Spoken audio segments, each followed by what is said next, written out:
I couldn't see or hear anyone. Okay, thank you. Um, so good afternoon, everyone. My name is Mariah Richard, and my presentation is over the effect of reactive oxygen species on H-DNA-induced mutation frequencies in yeast. So before I begin, I'd like to thank the Southwestern University Chemistry Department, as well as the National Institutes of Health and the Welch Foundation for sponsoring this research. I also want to thank Dr. Zawale for inviting me into her lab and teaching me about biochemistry. I also want to thank Ashley, Rachel, and Elijah for their contributions towards this research. So there are many sources of genetic instability, such as reactive oxygen species, or ROS, as well as carcinogens and UV light. And these can lead to DNA damage in the form of single-strand breaks, double-strand breaks, and base mismatches. And this type of DNA damage can cause mutations to form. And if mutations aren't repaired correctly or aren't repaired quickly enough, then they can accumulate over time and be replicated. And this leads to genetic instability, which is tied to disease. So genetic instability is correlated with diseases such as cancers, as well as neurological diseases and disorders. So HDNA is a non-B form of DNA, and here at the top we see bDNA. bDNA is a traditional DNA duplex that is more commonly known, and HDNA can form in sequences of bDNA that have mirror repeat symmetry. And the mirror repeat symmetry allows the DNA to bend back on itself, and a single strand binds to the DNA duplex. So you can see here that the circled sequence of bases in the bDNA is the same sequence that's circled in the HDNA. And these sequences of mirror repeat symmetry that allow HDNA to form can occur as commonly as 1 per every 50,000 base pairs in the human genome. And HDNA is intrinsically mutagenic in mammalian cells, and it has a higher mutation frequency than bDNA. So now you might be wondering why HDNA is more mutagenic. And one of those reasons is that because HDNA induces double-strand breaks. So the structure of HDNA can interfere with DNA replication, and it can actually cause the DNA replication fork to not be able to progress. And this causes the replication fork to collapse. And as a result, double-strand breaks can form, and double-strand breaks can ultimately lead to mutations, such as large deletions and translocations. And as I said previously, mutations can accumulate over time if they are not repaired, which is ultimately tied to genetic instability and disease. Another source of mutations is reactive oxygen species, or ROS. And reactive oxygen species can occur from various endogenous and exogenous sources, such as metabolism processes, inflammation, UV radiation, and air pollution. And reactive oxygen species are often free radicals that have an unpaired electron, which makes them extremely reactive. And because they are so reactive, they're able to induce the formation of lesions that can result in mutations. So reactive oxygen species often lead to point mutations.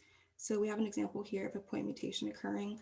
And as I said previously, if the mutations are not repaired by the cell correctly, or if they're not repaired quickly enough, then they can be replicated and accumulate, which leads to genetic instability and disease.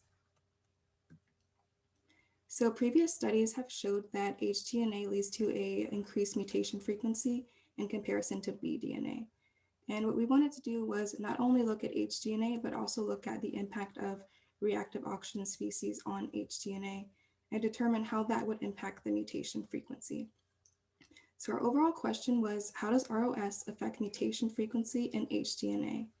And one of the reasons why we wanted to look at both ROS and HDNA together is because HDNA tends to have a high ratio of guanine bases, while at the same time, the base guanine is the most electron-rich base, and that because of that, it has the highest oxidation potential. So guanine, in comparison to the other bases, is more likely to be oxidized by reactive oxygen species. In addition to that, the single strand of HDNA is exposed to solution, and therefore it may be more vulnerable and susceptible to ROS-induced damage. So because of all of these factors, our hypothesis was that ROS would lead to an increased mutation frequency in HDNA in comparison to HDNA without ROS conditions. We performed an oxidative mutagenesis assay with a yeast artificial chromosome, or YAC, and the YAC had two strains. One contained a bDNA forming sequence and the other contained an H-DNA forming sequence. And we eventually stressed the cultures with 0.2 millimolar hydrogen peroxide for 20 hours. And then we plated them on -Lu FOA plates, which selected for FOA resistant mutants, and -Lu plates which allowed the wild type colonies as well as the mutant colonies to grow. So we did this experiment in triplicate, both for bDNA and H-DNA, and the mutation frequency was determined by taking the number of mutants and dividing them by the total number of colonies. So our results showed that under spontaneous conditions or conditions without ROS, which you can see here on the left side of the graph, the H-DNA led to a mutation frequency that was about 13 times greater than bDNA. So this is a pretty significant increase, and you can see that H-DNA had a mutation frequency of 37 times 10 to the -6, while bDNA had a mutation frequency of 2.69 times 10 to the -6. And so this significant increase was consistent with previous literature. However, the mutation frequency was not significantly impacted by oxidative stress. So if you look on the right side of the graph, we have ROS conditions, and the mutation frequency for H-DNA, when you look at it, is 39.6 times 10 to the -6. So this is not significantly increased from the mutation frequency of H-DNA under spontaneous conditions. So there are many reasons why it is possible that the mutation frequency did not significantly increase for H-DNA under ROS conditions. One of these reasons is that it is possible that ROS just does not lead to a significantly increased mutation frequency in H-DNA. Another possibility is that the method that we used did not allow us to account for ROS-induced mutations. And what I mean by this is that we implemented a method that used 0.2 millimolar hydrogen peroxide for 20 hours. And it is possible that the 20-hour time period was too long and allowed for repair processes to take place. So it is possible that by the time we analyzed the data, the cells had already repaired, and therefore we were not able to account for ROS-induced damage. So in the future, we would like to incubate the cultures with varying amounts of hydrogen peroxide for different time periods in order to determine if a shorter time period would lead to a significant increase in the mutation frequency for H-DNA. In addition to this, we'd like to characterize the mutations in order to give more insight into how both ROS and H-DNA are impacting the mutation frequency. And the reason why this would give us that insight is because H-DNA tends to lead to deletions, while ROS tends to lead to more point mutations. So characterizing the mutations would give us a lot of information on how both ROS and H-DNA are impacting the mutation frequency individually. So that concludes my presentation. Thank you for coming. Are there any questions?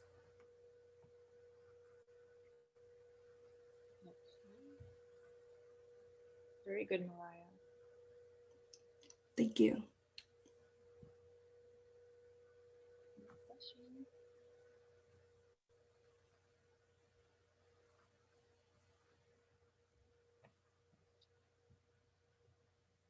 Okay. Oh, Dr. Niemeyer. Hi, Mariah. I haven't seen you all semester. It was a great talk. Thank you.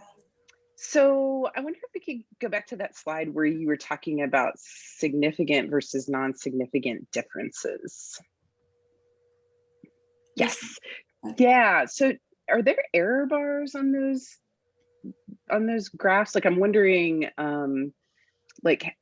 so obviously I see the first one, under spontaneous conditions that, it's 13 times greater for the H-DNA than the bDNA, but is it a single experiment, or were those replicates that are kind of contained in there? Is the error bar so small I can't see it? But so I noticed you said significant differences. So I was wondering, did you do t-tests to determine whether those were significantly different? I mean, I can see the error bars obviously look different, but I'm just wondering what significance means in this situation.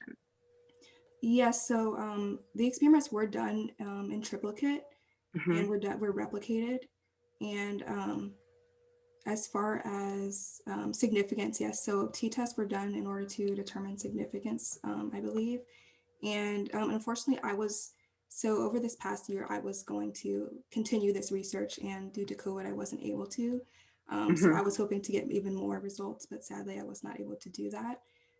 So a lot of this data was from Ashley Chabana, and so she was able to get a lot of this data. And so yes, but tests were done to determine significance. Okay, so there's probably, because depending on your precision, I mean, theoretically 37 and 39.6 could be different from one another, right?